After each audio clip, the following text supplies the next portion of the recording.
우리는 사랑이라는 이름으로 자신을 지워가는 것을 미덕이라 배워왔습니다. 하지만 그것이 사실은 당신을 소리 없이 파괴하는 가장 위험한 선택이었다면 어떠시겠습니까? 타인의 삶을 빛내기 위해 스스로 촛불처럼 녹아내리는 일은 숭고해 보이지만 결국 촛농만 남은 자리에 당신의 이름은 존재하지 않게 됩니다. 가족에게 꼭 필요한 사람이 되려고 너무 애쓰지 마십시오. 당신이 그들에게 완벽한 해결사이자 없어서는 안 될 존재가 되어줄수록 당신이라는 한 사람의 생명력은 도구처럼 소모되어 사라질 뿐입니다. 우리는 흔히 내가 더 많이 움직이고 더 많이 참으면 집안이 화목해질 것이라 믿습니다. 하지만 그것은 진정한 화목이 아니라 누군가의 일방적인 지워짐 위에 세워진 위태로운 평화일 뿐입니다. 내가 없으면 우리 집이 돌아가지 않을 것이라는 그 책임감이 사실은 당신을 가장 먼저 무너뜨리고 있다는 사실을 직시해야 합니다. 이것은 단순히 몸이 힘든 문제가 아닙니다. 어느 순간부터 나를 위한 시간보다 남을 위한 일정이 우선이 되고 나의 기분보다 가족의 표정을 먼저 살피는 것이 당연해진 상태입니다. 주변에서는 당신을 참 착한 사람이라고, 참 훌륭한 부모라고 칭송할지도 모릅니다. 하지만 그 칭찬의 달콤함 뒤에서 당신의 자아는 아주 천천히 마모되어 가고 있습니다. 모두가 잠든 깊은 밤, 거실 불을 끄고 홀로 소파에 앉아있는 당신의 모습을 떠올려 보십시오. 집안은 정적에 잠겨있고 창밖에 가로등 불빛만 희미하게 거실을 비춥니다. 분명 누군가를 위해 하루 종일 숨가쁘게 살았는데 정작 가슴 한복판에는 설명할 수 없는 커다란 구멍이 뚫린 것 같은 느낌이 듭니다. 마치 이 집안의 수많은 가구 중 하나가 된 것처럼 내가 여기에 있어도 그만, 없어도 그만인 존재처럼 느껴지는 순간의 적막한 말입니다. 부엌으로 걸어가 조용히 냉장고 문을 열어봅니다. 냉장고 안에는 아이들이 좋아하는 음료수와 배우자가 즐겨 먹는 반찬들이 빈틈없이 채워져 있습니다. 그 신선하고 가득한 식재료들을 보며 당신은 문득 깨닫습니다. 이 수많은 것들 중에 오롯이 나만을 위한 것은 단 하나도 없다는 사실을요. 내가 어떤 음식을 먹을 때 가장 행복했는지, 내가 어떤 향기를 좋아했는지 기억해내려 해도 머릿속은 하얀 안개가 낀 것처럼 막막해집니다. 가족의 취향에 맞춰진 식탁 위에서 당신의 입맛은 오래전에 길을 잃었습니다. 이것은 일상의 아주 미세한 순간에 찾아오는 조용하고도 생생한 공포입니다. 단톡방에 끊임없이 올라오는 가족들의 대화와 사진들을 보면서도 당신은 정작 그 대화 속에 끼어들지 못한 채 화면만 내려다보고 있지는 않습니까? 모두가 즐겁게 앞날을 이야기할 때 당신은 오직 그들의 뒷바라지를 위해 오늘을 소모하는 존재로 남겨져 있습니다.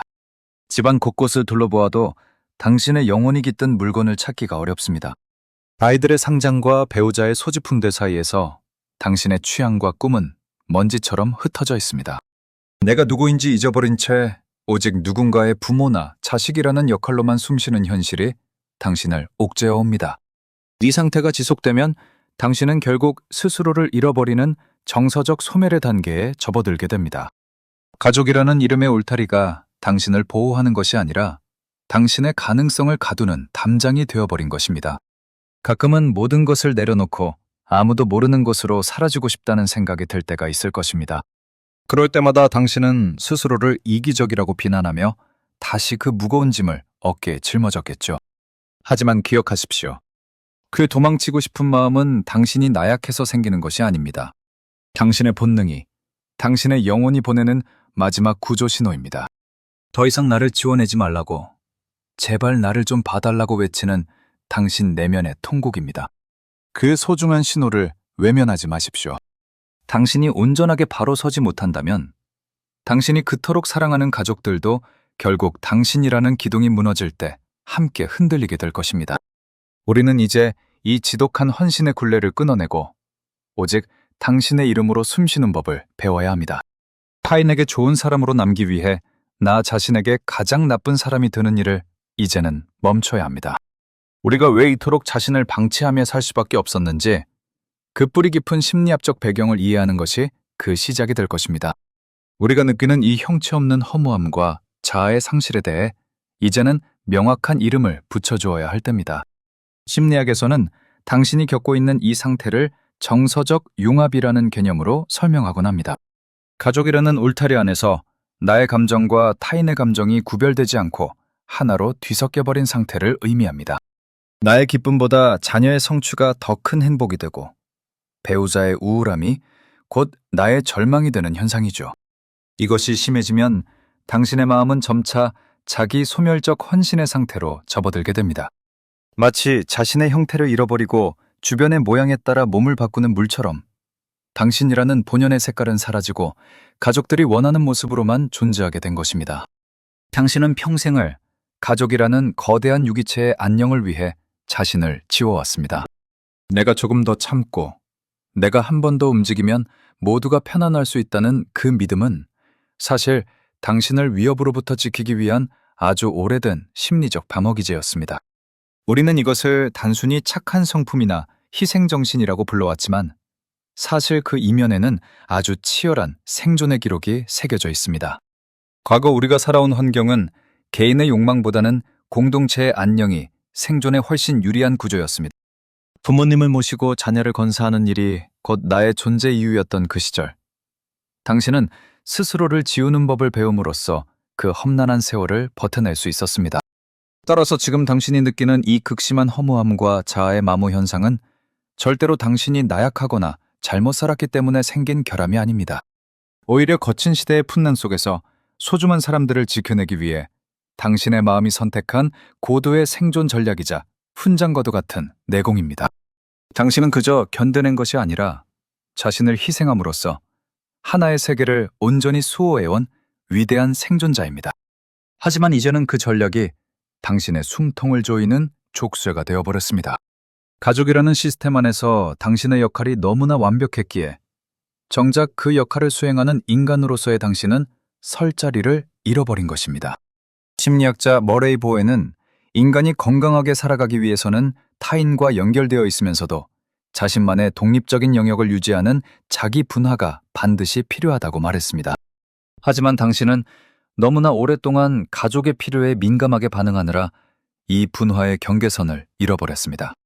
타인의 감정을 수집하는 안테나는 너무나 예민하게 발달했지만 정작 나 자신이 무엇을 느끼고 있는지 감지하는 감각은 퇴화해버린 상태이죠. 이것은 당신이 의도적으로 선택한 길이 아닙니다.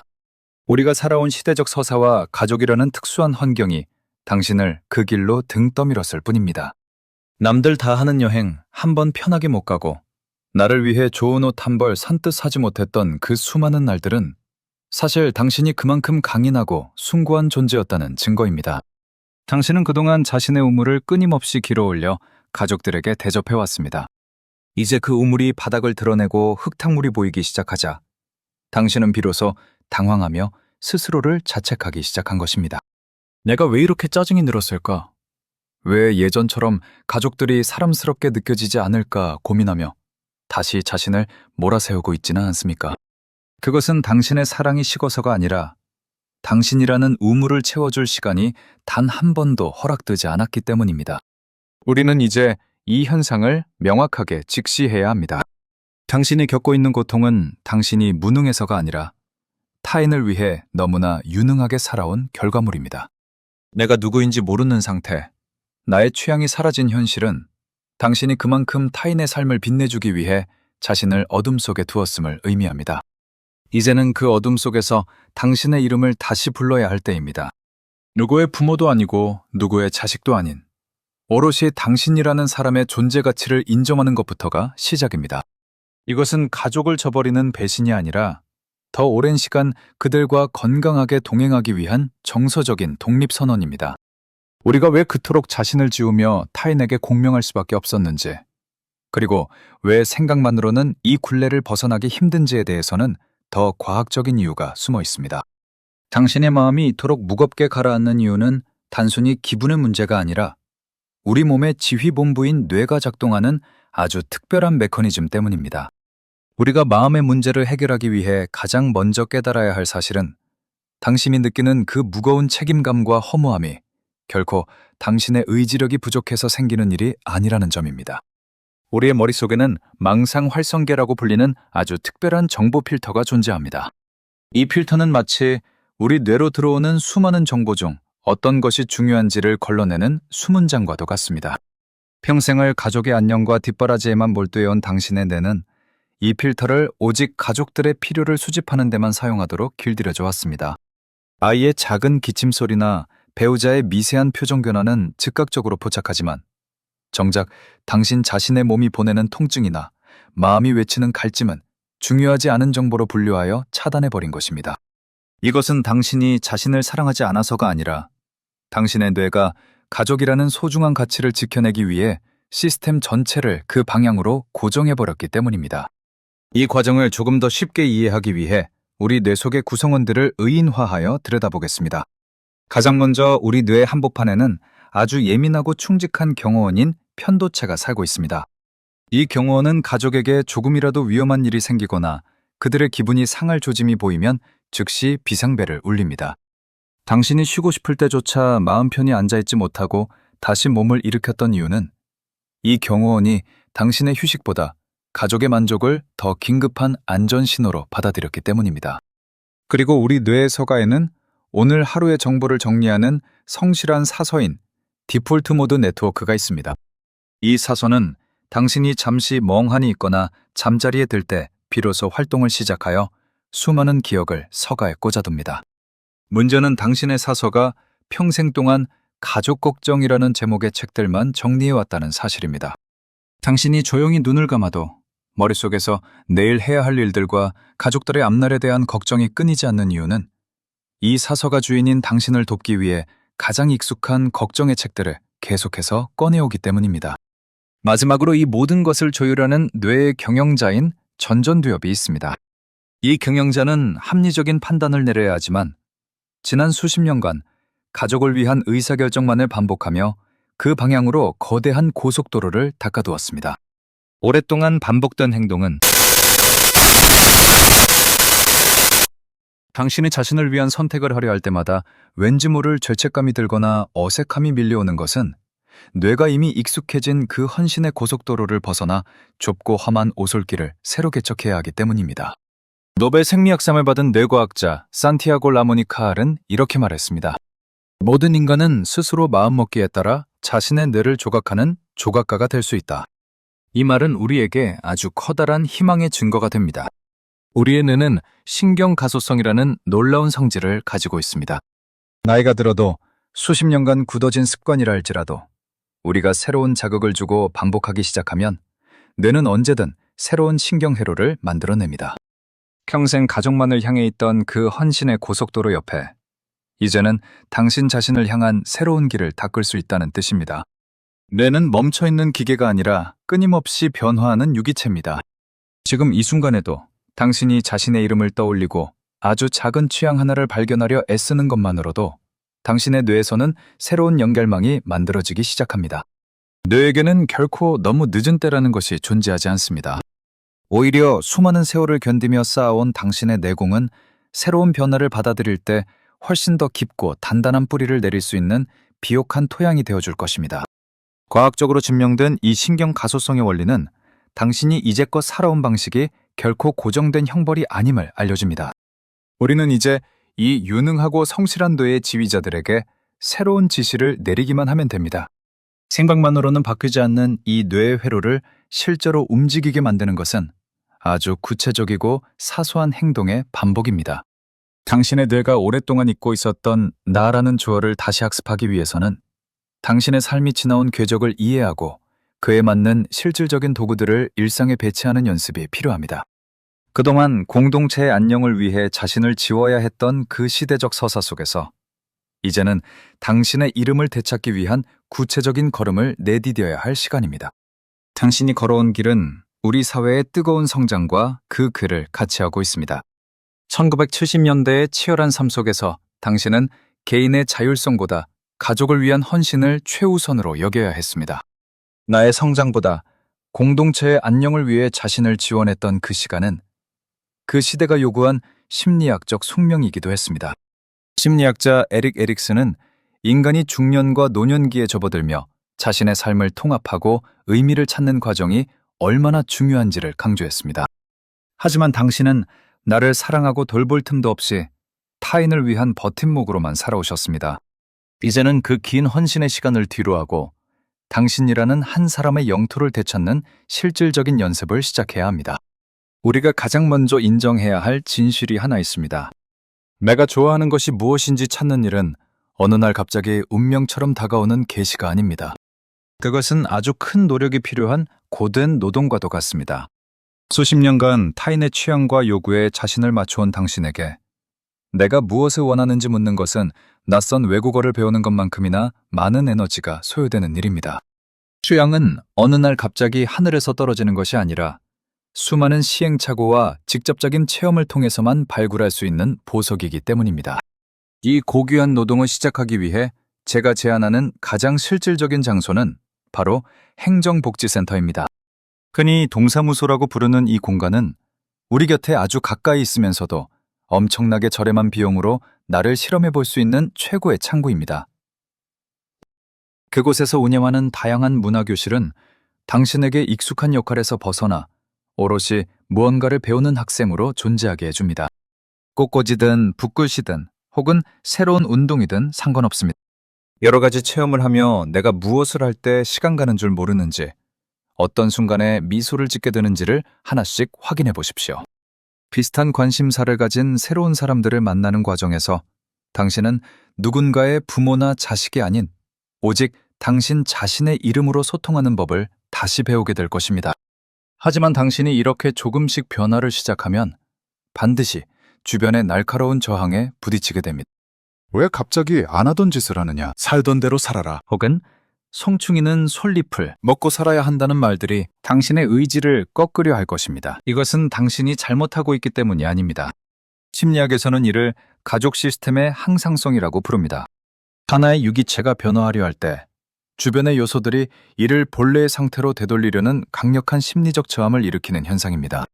그들의 냉담한 반응은 당신을 미워해서가 아니라 당신의 변화로 인해 자신들이 누리던 익숙한 환경이 바뀔까봐 느끼는 불안의 표현입니다.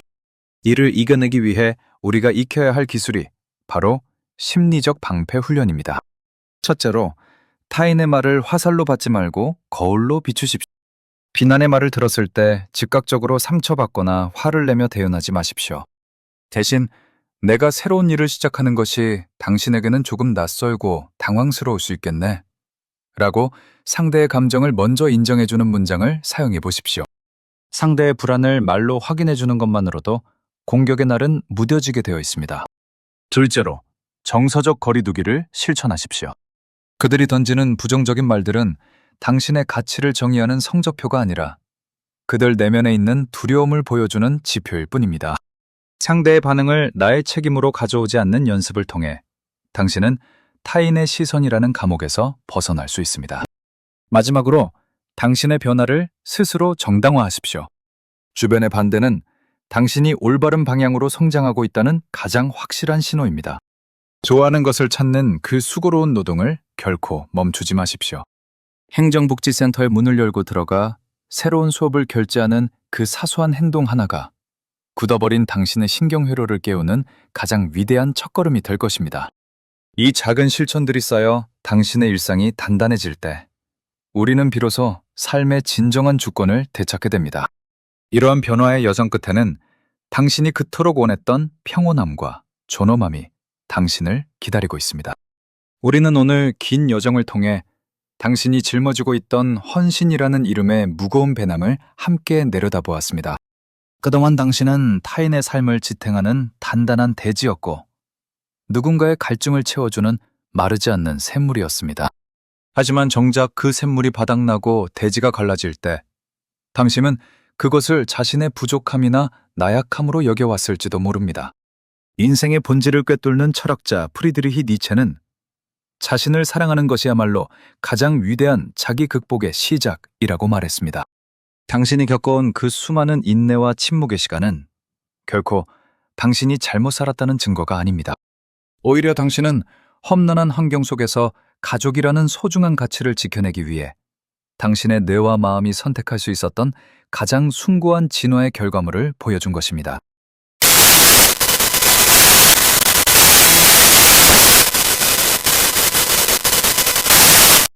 이제 우리는 당신은 누군가의 도구나 수단이 아니라 그 자체로 온전한 목적이라는 엄연한 사실을 마주해야 합니다.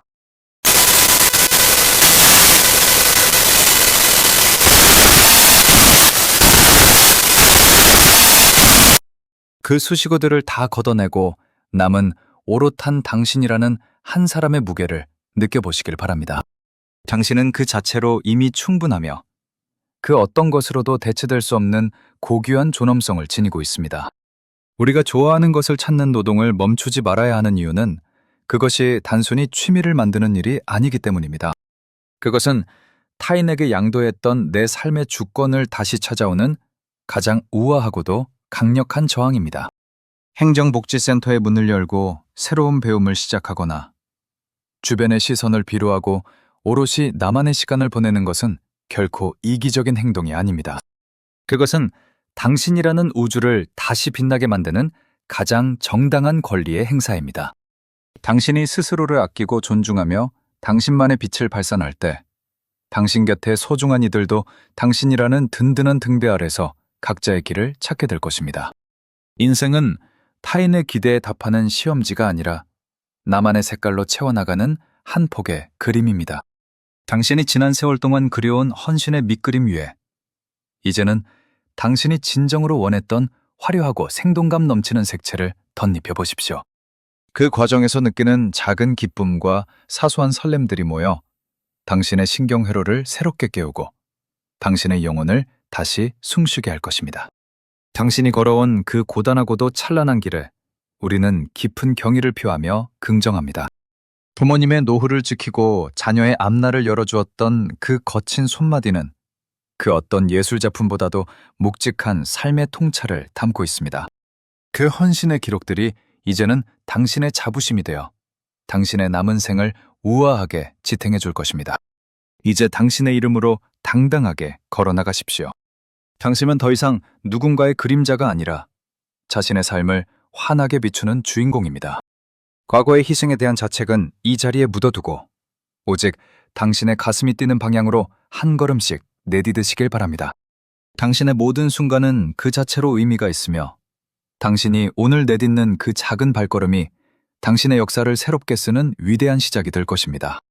당신의 삶은 그 자체로 우아하고 묵직한 감동이며 우리는 당신이 되찾을 그 빛나는 일상을 진심으로 축복합니다. 누구보다 치열하게 살아온 당신에게 이제는 당신 자신이 가장 큰 선물이 되어주기를 바랍니다.